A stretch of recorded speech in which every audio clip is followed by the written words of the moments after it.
আসলে একটা তদন্তের প্রধান উদ্দেশ্য কি হবে, সেটা হচ্ছে আমরা একটা প্রিভেন্টেবল ডিজিজে শিশু মৃত্যু ঘটলো, একটা মৃত্যু, আমি আগেও একদিন বলেছি, সিন্স আমি ডক্টর, একটা হামের মৃত্যু আসলে গ্রহণযোগ্য না, কারণ এটা আমরা প্রিভেন্ট করতে পারি, এবং আমরা ওই জায়গায় চলে গিয়েছিলাম।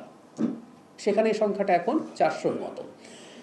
তদন্ত কমিটি আসলে দেখবে এই কি কারণে এটা ল্যাক করলো, এবং এই টিকা যে দেয়া হলো না, এটা ব্যাক ক্যালকুলেশন করলে আপনি পাবেন কবে থেকে এই অবহেলা শুরু হলো, যাতে আমাদের ওই যে 95% একটা কাভারেজ প্রয়োজন হয় হার্ড ইমিউনিটির জন্য, সেটা সমস্যা হলো। সেটা আওয়ামী লীগের যদি সময় থাকে, সেটা ইন্টারিমের সময় তো কিছু তথ্য আমাদের সামনে আসলে আছে।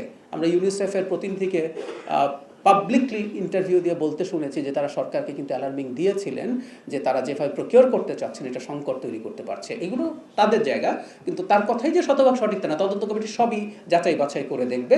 এবং আমি আবারও বলছি, এটা আমার তার পার্সোনালি কথা হয়েছে, তারপর আমি এই কথাটা আপনাদেরকে একটু জানাই। মাননীয় প্রধানমন্ত্রীর সাথে আমাদের এইভাবে আলাপ হয়েছে যে আমাদের রাষ্ট্রীয় ব্যক্তি প্রতিষ্ঠান এবং আন্তর্জাতিক ব্যক্তি প্রতিষ্ঠান যারা টিকা বা এসব নিয়ে, স্বাস্থ্য নিয়ে কাজ করেন, তাদেরকে সমন্বয় করে হবে।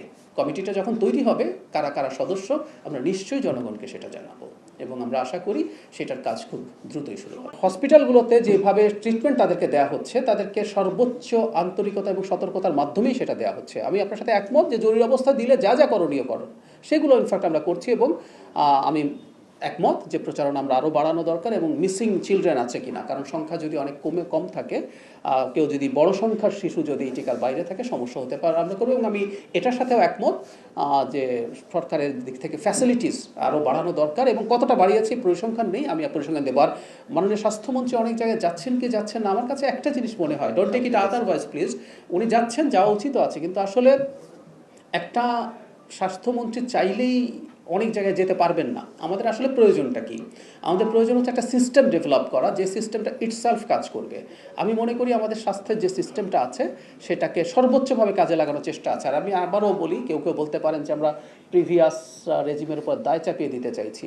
আমাদের একটা অপশাসনের প্রভাব এবং সেখান থেকে বেরিয়ে আসার চেষ্টা সবসময় খুব ইজি না। আমাদের পুরো স্ট্রাকচারটা ওভার 15 ইয়ার্স যে জায়গায় গেছে, আমি নিজে কাজ করার ক্ষেত্রেও খেয়াল করছি বিভিন্ন জায়গায়, এটা রেস্টোর হতে এটা সময় নেবে। তারপরও আমি বলছি, সরকারের যদি এর চেয়েও বেশি কিছু করার থাকে, সেটা যদি অভাব থাকে, সেটা নিশ্চয়ই সরকার সেই ঘাটতি পূরণ করবে।